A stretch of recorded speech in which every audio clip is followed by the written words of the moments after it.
어제 국회에서 진행된 비교섭 단체 대표 연설에서 이런 말이 나왔습니다.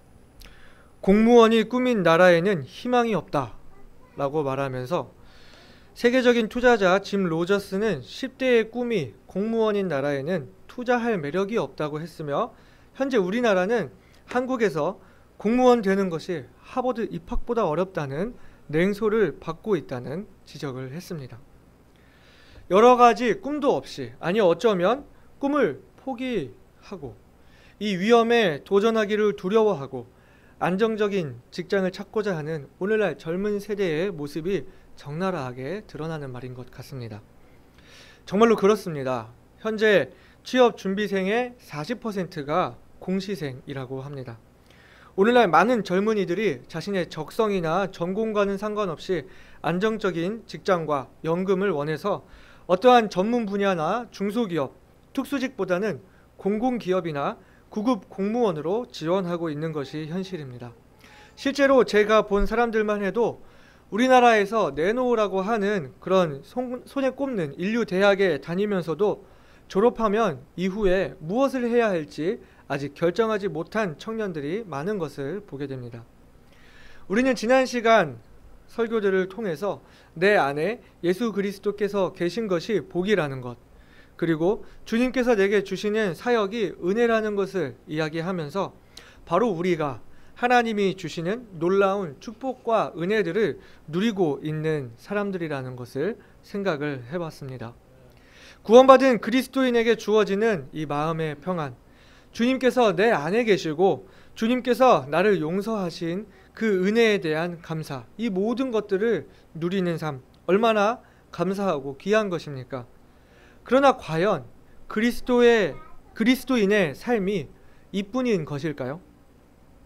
어쩌면 오늘날 꿈이 없는 이 세대, 꿈을 포기하는 세대, 도전하기를 두려워하고 안정적인 것을 찾는 이 세대의 풍조에 나도 모르게 젖어 있어서 그리스도인들의 삶도 마치 안정적인 것만을 바라는 삶, 평안만을 추구하는 삶, 평화롭고 은혜와 축복을 그저 누리는 것으로 만족하려는 것 같아요.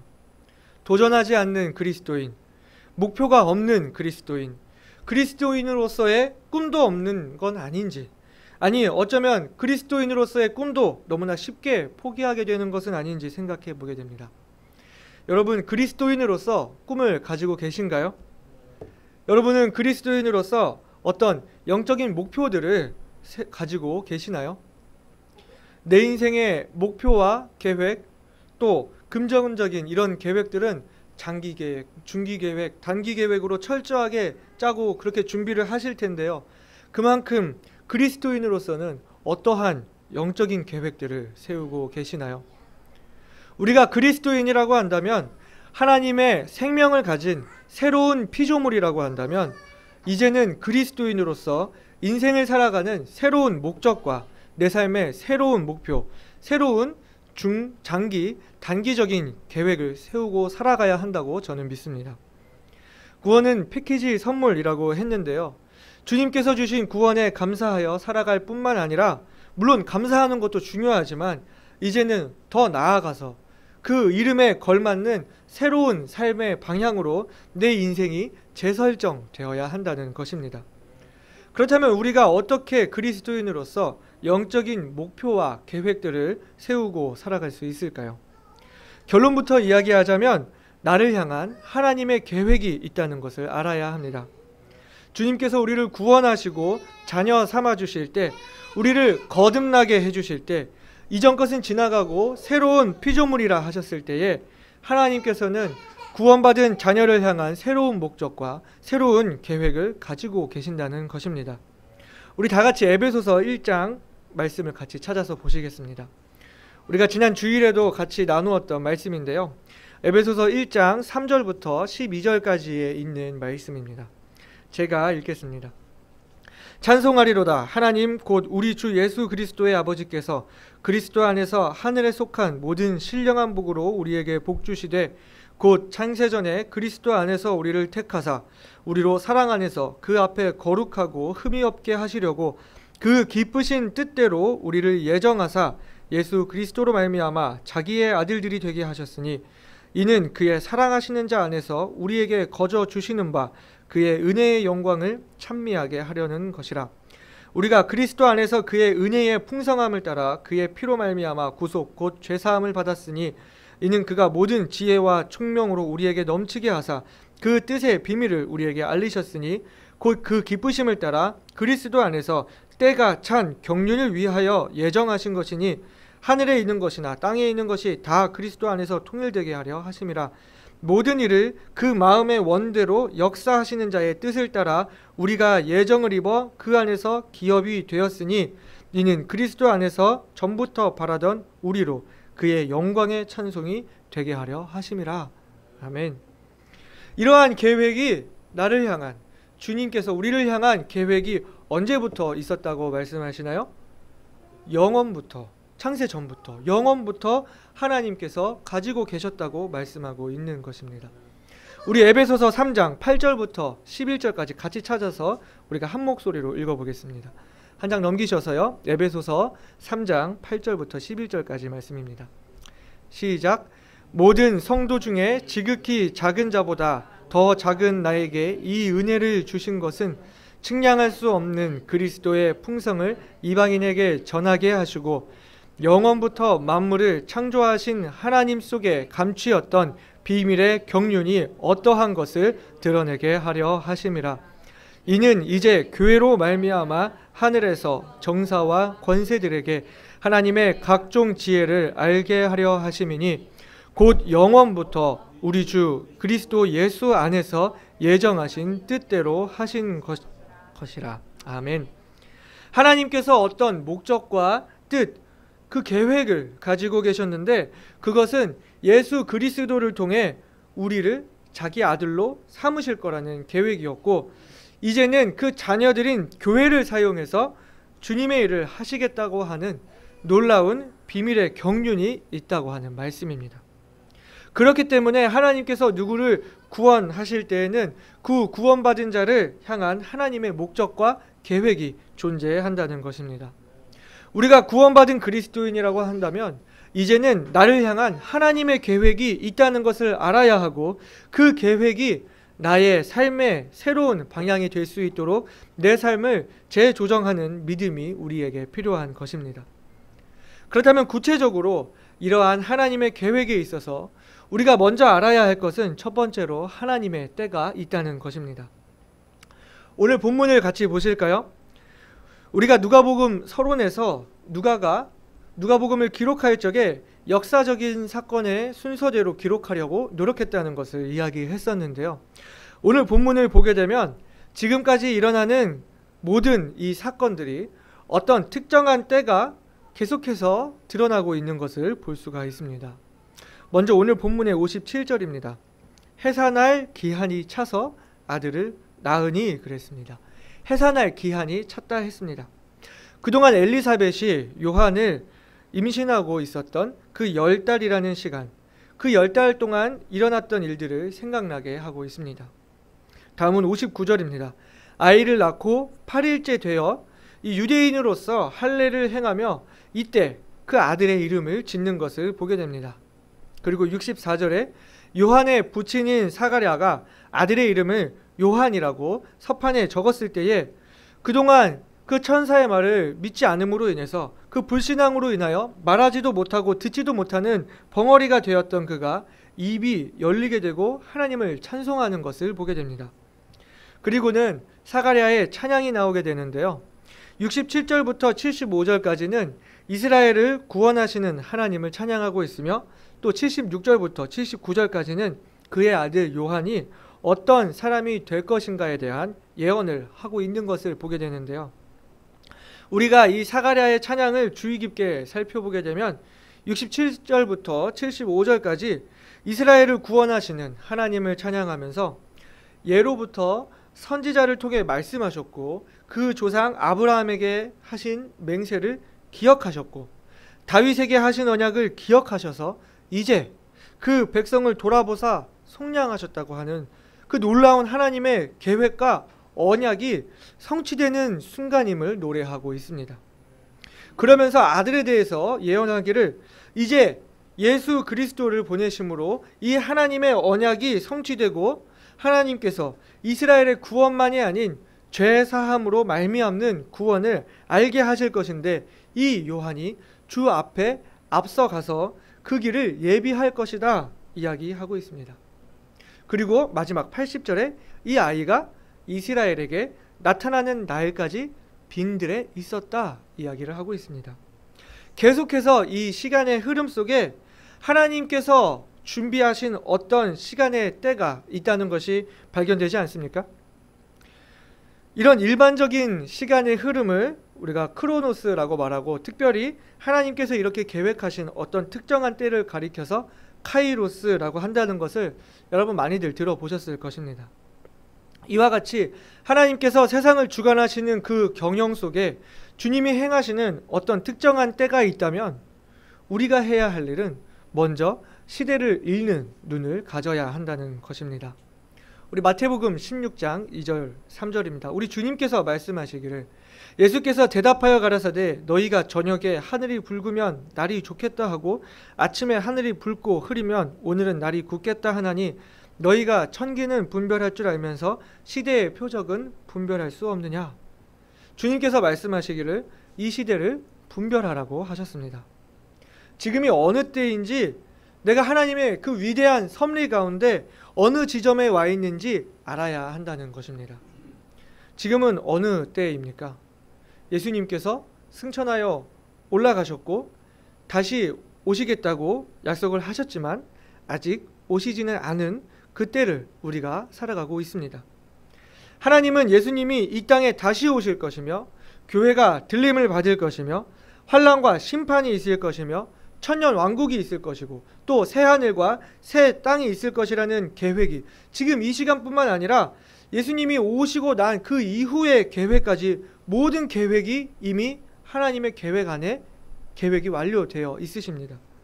하나님은 즉흥적인 분이 아니시고 이미 그 영원하신 시간 속에서 영원 전에 이 영원 후의 일까지 모두 계획해 놓으시고 계신 것입니다. 하나님의 영원하신 그 계획 가운데 내가 지금 어느 시점에 있는지 알 때에, 지금 이 시점에 내가 할 일이 무엇인지, 나는 지금 어디에 있어야 하는지 알 수 있는 것입니다. 또한 때에 맞는 목표를 세워야 한다는 것을 알 수가 있습니다. 우리 전도서 3장 1절에는 천하의 범사가 기한이 있고 모든 목적이 이룰 때가 있다고 말씀을 했습니다. 지금 이 시대를 살아가는 그리스도인으로서 내가 속한 때를 알고 나의 위치를 알게 되고 거기에 나의 삶이 재설정되었다면, 이제는 그 목표에 맞게 그리스도인으로서의 어떤 영적인 인생의 계획을 세워야 한다는 것입니다. 여러분, 우리가 서점에 가면 여러 가지 시간 관리에 대한 책들이 있습니다.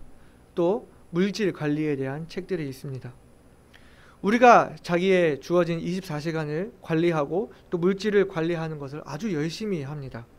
어떻게 하나요? 먼저 큰 목표를 세웁니다.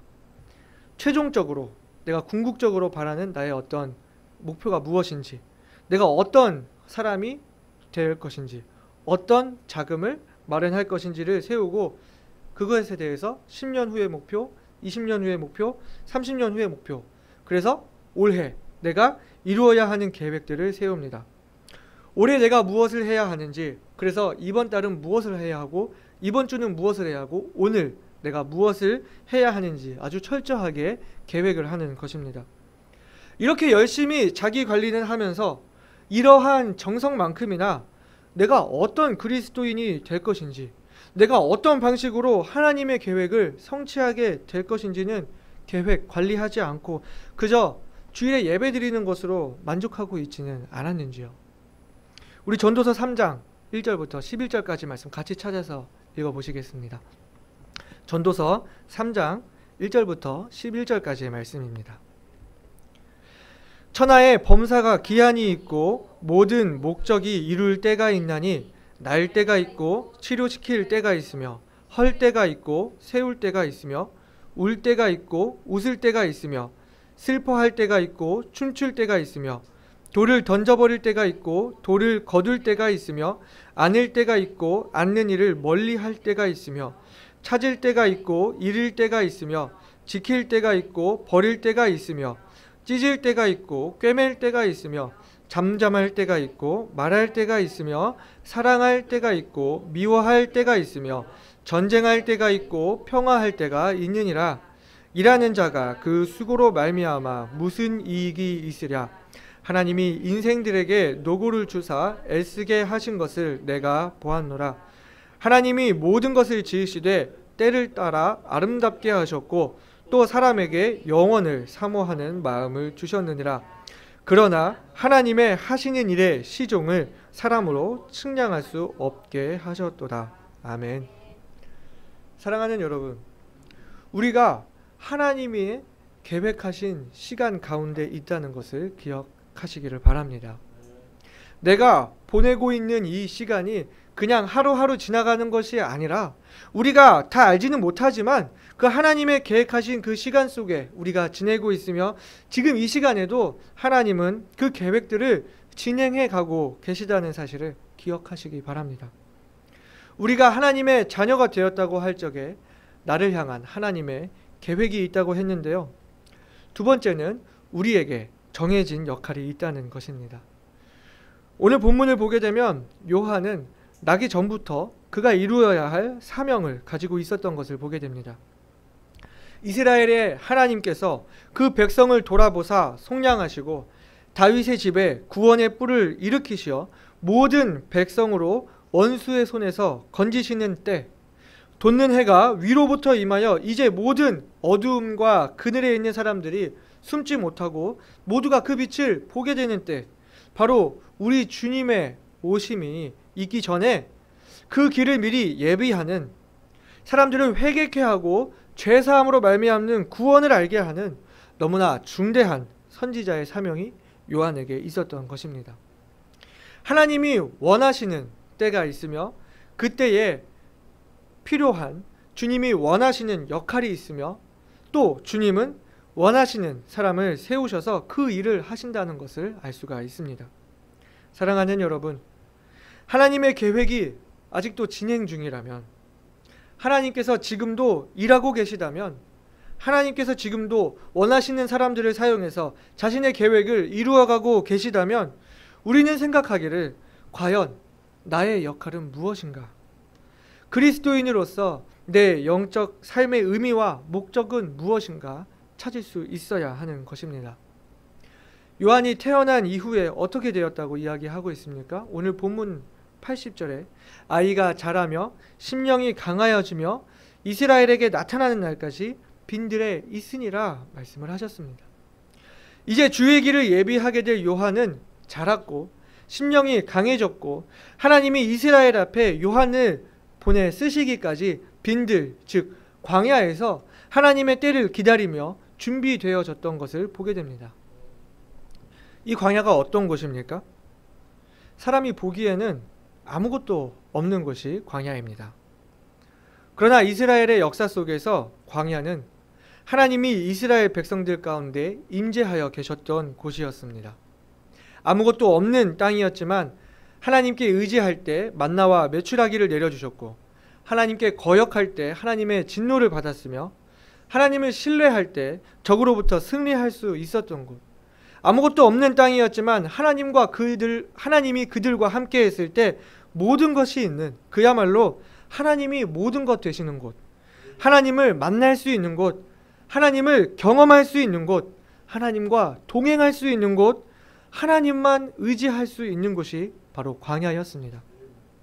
요한은 이 아무것도 없는 광야에서 하나님만 의지하는 법을 배우고 하나님과 동행하는 것을 배우면서 이스라엘에게 담대하게 회개의 메시지를 전할 수 있는 준비를 해나갔던 것입니다.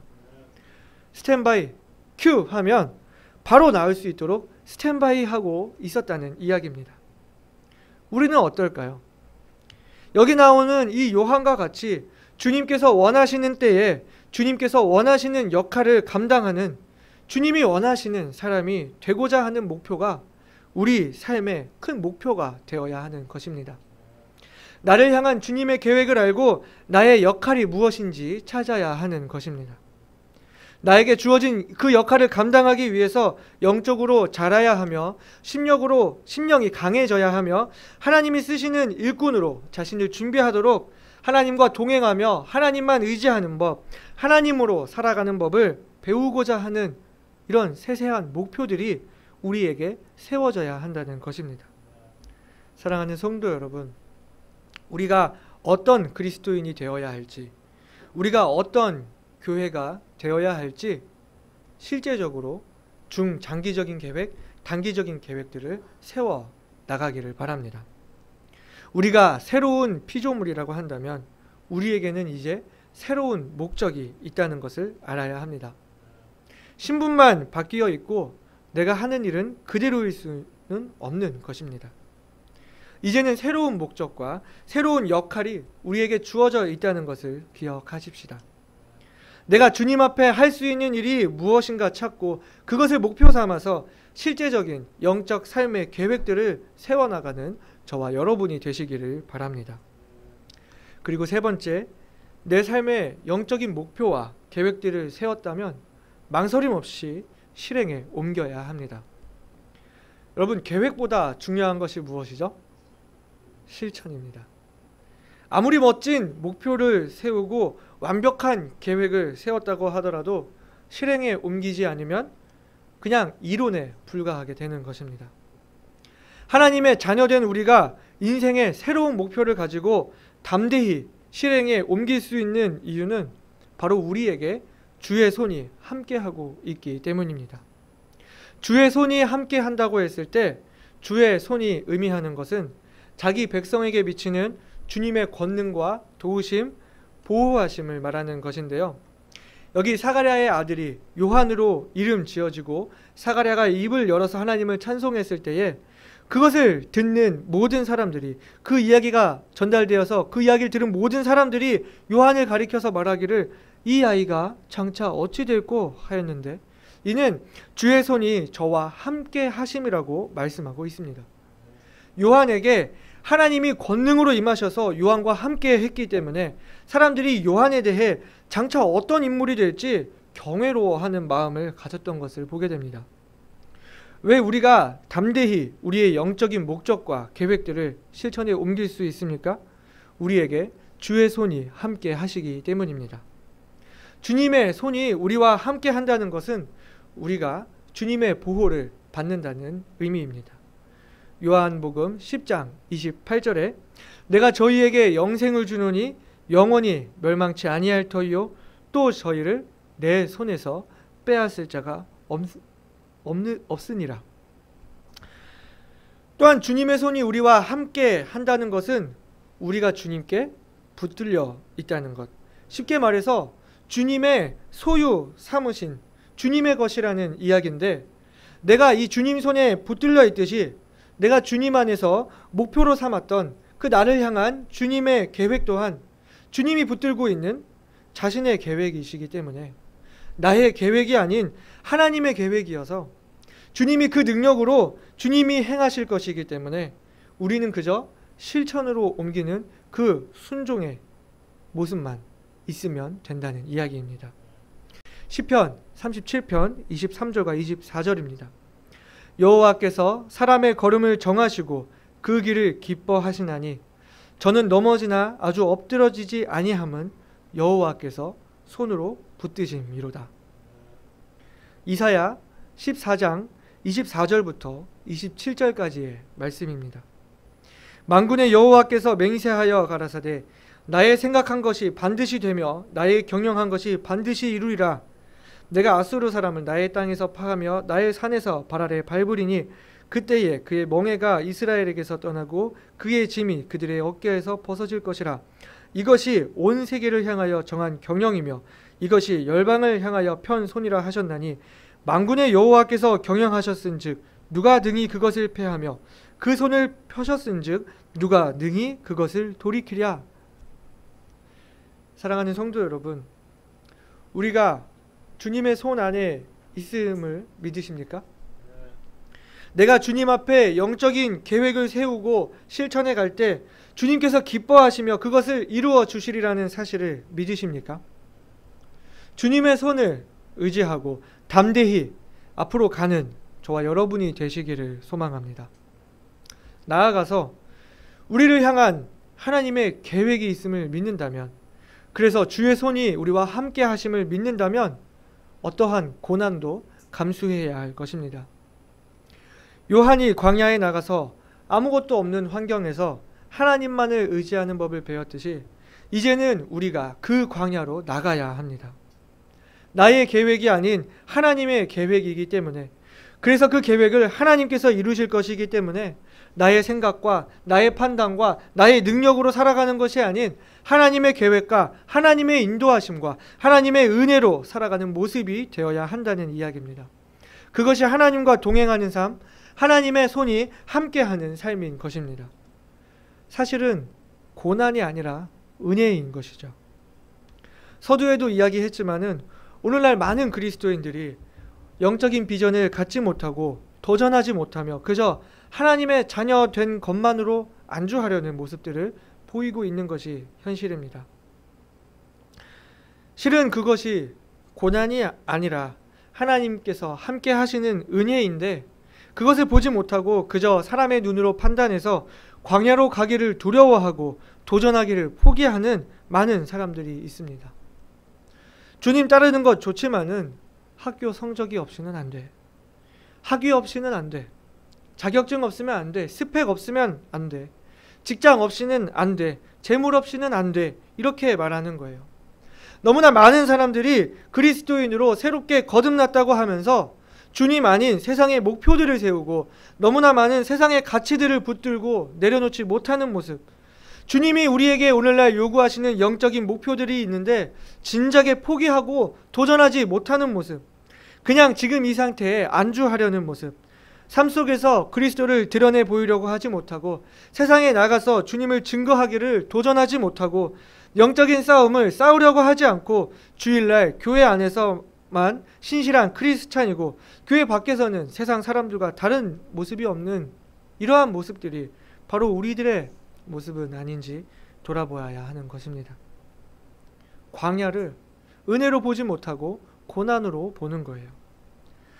내가 하나님의 선하신 계획 가운데 나를 향한 주님의 뜻을 발견하고 그 뜻을 따르기로 결심했다면 주님 나를 쓰실 때까지 준비되어야 하는 것입니다. 광야로 뛰어들어야 하는 것입니다. 고난처럼 보일지라도 내가 기꺼이 감수하겠다는 믿음이 필요한 것입니다. 디모데후서 1장 7절부터 9절까지의 말씀입니다. 하나님이 우리에게 주신 것은 두려워하는 마음이 아니요 오직 능력과 사랑과 근신하는 마음이니, 그러므로 내가 우리 주의 증거와 또는 주를 위하여 갇힌 자 된 나를 부끄러워 말고 오직 하나님의 능력을 쫓아 복음과 함께 고난을 받으라. 하나님이 우리를 구원하사 거룩하신 부르심으로 부르심은 우리의 행위대로 하심이 아니요 오직 자기 뜻과 영원한 때 전부터 그리스도 예수 안에서 우리에게 주신 은혜대로 하심이라. 아멘. 하나님의 놀라운 계획과 섭리는 지금도 진행 중입니다. 우리는 분명히 그 하나님의 경영 속에 어느 한 지점에 있습니다. 여러분 지금 어디에 계십니까? 그 주님의 경영하심 속에 함께하고 계십니까? 아니면 개인 플레이를 하고 계십니까? 하나님이 원하시는 일에 도전할 것입니까? 아니면 그냥 구원받은 것에 안주할 것입니까? 오늘 우리가 살펴본 말씀의 침례 요한은 그 부모로부터, 이웃과 친족으로부터, 그곳에 있는 사람들로부터 이 아이가 장차 어찌 될꼬 하는 경외로움과 기대를 받았습니다. 여러분 오늘 설교의 제목이 무엇이었습니까? 나는 장차 어찌 될꼬. 여러분 우리는 장차 어찌 되어야 하겠습니까? 하나님께서 우리를 향한 계획이 있다는 사실을 기억하시기 바랍니다. 그 계획이 나의 인생의 목표가 되었을 때, 그리고 주님께서 나를 향한 계획들을 실행해 가실 때를 생각하며 내가 장차 어찌 될꼬 하는 기대를 가지시기 바랍니다. 나를 향한 주님의 계획을 찾고 나의 역할을 찾으며 목표를 세우고 담대히 세상 속에서 실천해 가시는 저와 여러분이 되시기를 원합니다. 하나님께서 원하실 때 언제든 쓰임 받을 수 있는 준비된 주의 일꾼들이 되시기를 주님의 이름으로 축원합니다. 다 같이 기도하시겠습니다.